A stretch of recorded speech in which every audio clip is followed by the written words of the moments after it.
Bon, quelques news pour mes abonnés. C'est vrai que ça fait un mois que j'ai rien posté du tout. Alors je suis encore vivant, je vous rassure. Qu'est-ce qui s'est passé pendant ce mois? Pas mal de choses que sur le moment j'avais pas jugé utile de poster. Bon, j'ai travaillé un petit peu sur le train à vent de Madoche avec un collègue. L'idée c'était de déposer les bras pour pouvoir changer tout ce qui est pivot, roulement, etc. Bon, c'est un système qui n'est pas exactement le même que sur les récentes. Donc le collègue en question, qui lui est plutôt du côté des récentes, ne savait pas trop comment faire. A priori, il faudrait juste tirer dessus comme un bœuf. Bon, sur le moment, j'avais un peu laissé de côté. On y reviendra. Il reste quelques pièces de polo. En gros, c'est tout ce qui reste de la polo. Tout le reste a été vaporisé à droite à gauche. Donc ça va servir pour d'autres polos, pour qu'elles restent sur les routes. Toujours dans ma logique, une voiture, bah, faut la faire durer. Quoi d'autre? Le stove est toujours là. J'ai rien fait dessus. Il va falloir lui remettre un petit coup de propre et puis je pense que je vais le revendre, quelque chose comme ça. J'ai rien regardé au niveau du moteur. Alors tout de même, le moteur de l'Apollo qui est toujours là aussi. Alors bizarrement, personne n'en veut. C'est vrai que c'est des moteurs assez costauds, donc peut-être les gens n'ont pas besoin de le remplacer. Là actuellement j'en demande 50 balles et il n'y a aucune prise. Donc je vais encore descendre le prix, sinon bah, il ira à la ferraille. C'est un peu con pour un moteur tournant, mais au pire, bah non, j'allais dire je le donne, mais non. Si je le ferraille, j'en gagnerais plus que de le donner. C'est un peu ridicule. Alors j'ai quand même profité de cette vidéo qui est principalement pour les news, mais je vais essayer de faire un peu de contenu avec. Je vais vous parler de mon fameuse potence là, qui est complètement artisanale en fait. Avec un treuil qui vient de chez Brico Popo, tout simplement, hein, et qui est monté sur des fixations, on peut le voir ici.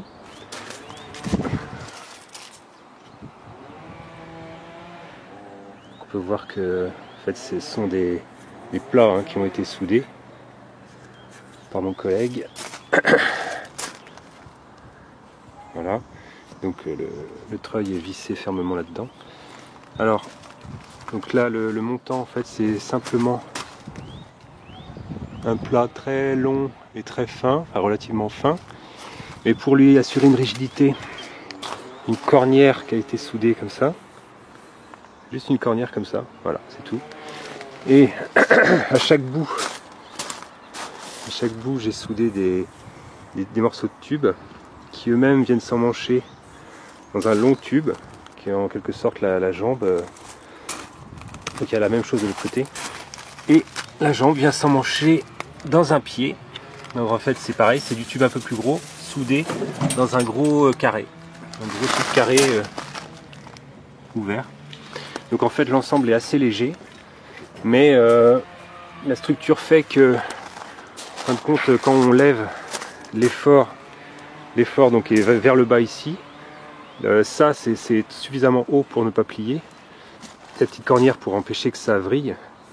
Et en fait le poids est vraiment pris après sur les jambes.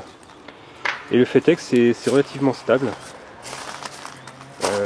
Bien sûr il faut mettre les pieds, enfin les carrés qui sont ici, il faut les mettre parallèles tant que faire se peut pour avoir le meilleur appui au sol. Et avec ça on peut lever des moteurs relativement lourds. J'avais levé le moteur du Merco qui fait quand même plus de 200 kg je pense sur la balance. Donc avec un système comme ça vous pouvez vous faire quelque chose de pratique, vraiment pas cher. Il suffit de récupérer des morceaux de ferraille qui vont bien, en bon état, repeindre pour protéger de la rouille. Un petit treuil à, je sais plus combien je l'avais payé, dans les 100 €, voire moins je crois. Et puis c'est nickel quoi. Après, télécommande, haut, bas, arrêt d'urgence. Alors évidemment c'est sur 220, bon quand c'est à la maison c'est pratique. Alors d'autres news, ça se voit sûrement pas à l'écran, mais j'ai remis quelques graviers dans mon allée. Donc c'est le Merco qui s'y est collé. Parce qu'à force, c'est pas que les graviers s'enfoncent, puisque j'ai quand même mis du film par en dessous. On voit les super trucs de Donut là. Voilà, les œuvres. Mais bon, les graviers, à force quand même, ça s'éparpille, etc. Donc j'ai mis un tiers de mètre cube en plus. Bon. Je me suis amusé aussi à ranger quelques pièces de dash. Il y avait besoin à un moment donné. Voilà, c'est déjà moins bien rangé. Alors de ce côté-ci, donc j'ai trouvé un ensemble de portières provenant d'une AZ des années 60. Alors en porte-huissides, hein, on voit bien, parce que la charnière est ici, le poignet est là, donc forcément c'est porte-suicide. Donc conducteur et passager, les deux portières arrière, bon elles sont dégueulasses, mais les arrières sont pas trop mal, elles sont un peu bignées, mais la porte conducteur paradoxalement est bonne, et la porte passager elle a pris un gros jetard ici. Donc bon, je les ai vraiment touchées pour pas cher, donc c'est vraiment l'idée de les sauver, puisqu'elles étaient dans le grenier chez un ancien qui n'en ferait plus rien de toute façon, donc plutôt que de les laisser pourrir dans un grenier, j'allais dire autant les laisser pourrir chez moi, non, autant les sauver ici, les refaire, ou en tout cas faire en sorte que ça serve pour une douche. Alors j'ai aussi monté un rack ici. En fait avant j'avais une étagère un peu comme ça, de récup. Bon là c'est de la récup aussi, mais en fait il y a plus de place. Donc j'ai pu mettre de la pièce de douche. Alors c'est un peu en vrac, hein. Faudra ranger, trier à l'occasion. Bon, l'arbre à cam, celui-là c'est un arbre à cam qui est mort. Pour l'instant j'ai du mal à me résoudre à le bazarder.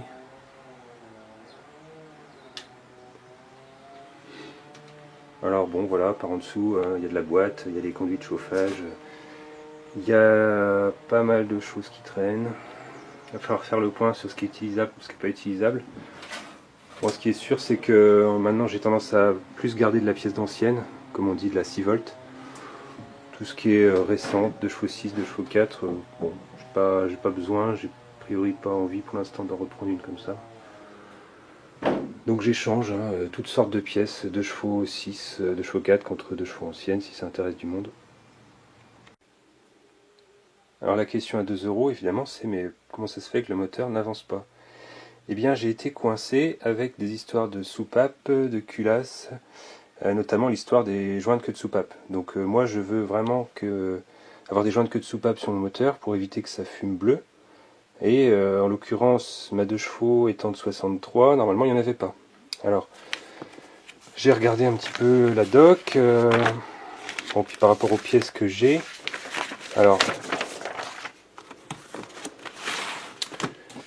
ça c'est l'ensemble des culasses.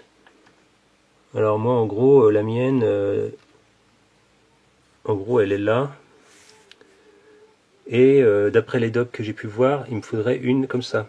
Une culasse d'Azu à partir de 67, de septembre 67, pour en fait qu'elle soit compatible avec les joints de queue de soupape. Alors, bon ça c'est les soupapes, comme j'ai pu noter, c'est plutôt du 12 chevaux, soupape d'admission. Voilà, moi en fait je suis plutôt sur ça, parce que en fait à un moment donné on voit pochette de joint d'étanchéité, nanana, Azu, depuis septembre 67. Donc résultat, il faudrait que je prenne, voilà, ce genre de choses. Les soupapes, pareil, depuis septembre 67. Alors évidemment, après j'ai confronté ça avec ce que les vendeurs de pièces rendent disponible. J'ai trouvé des disparités suivant les vendeurs, c'est pas les mêmes choses, c'est pas les mêmes appellations, c'est pas les mêmes tailles, c'est assez compliqué. Bon, je peux pas vraiment citer leurs vendeurs, je vais éviter de leur faire de la pub. J'ai regardé aussi dans des magazines, on va dire vivre au quotidien la voiture ancienne.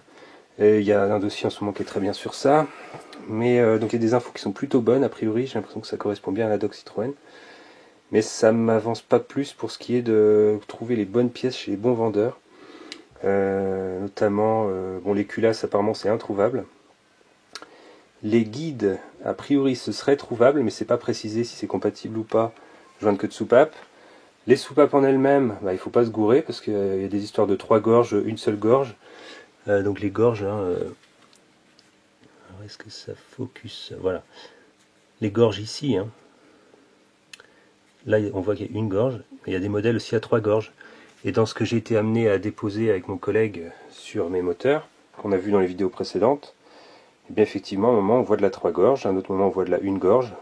Alors, histoire de bien compliquer le tout, sur les culasses que j'ai, il y a des références qui sont marquées. La plupart du temps, de toute façon, c'est 112-1. Ensuite, il y a G, D. Alors, on pourrait dire oui, gauche-droite. Mais c'est pas si sûr, puisque là, par exemple, on a des références. Là, on a des références. Qu'est-ce que j'avais vu ici? Par exemple, voilà. 112-02 D. C'est la gauche. Et E, c'est la droite. Donc, c'est très pratique. Je pense qu'en fait, je pense que c'est vraiment compliquer les choses pour pas grand chose. Je sais pas pourquoi ils ont fait ça. Ou alors c'est moi qui comprends mal la doc, ça se peut aussi. Voilà, donc en gros, là je suis au stade, j'essaie de vraiment rassembler les bonnes infos pour acheter les bonnes pièces, pour éviter une frustration d'acheter les pièces, de les attendre, de les recevoir, de vouloir les monter, et puis voilà. Donc avec mon collègue, on est en train d'essayer de bien mesurer les soupapes telles qu'elles sont aujourd'hui, mesurer les tailles des guides, etc. etc. Bon, là j'ai pas les culasses avec moi, mais donc je vais vous montrer des photos dans cette vidéo des culasses. Alors elles ont été microbillées. Donc on voit que... Ah, là vous allez voir qu'elles sont bien, quoi, elles sont propres et tout.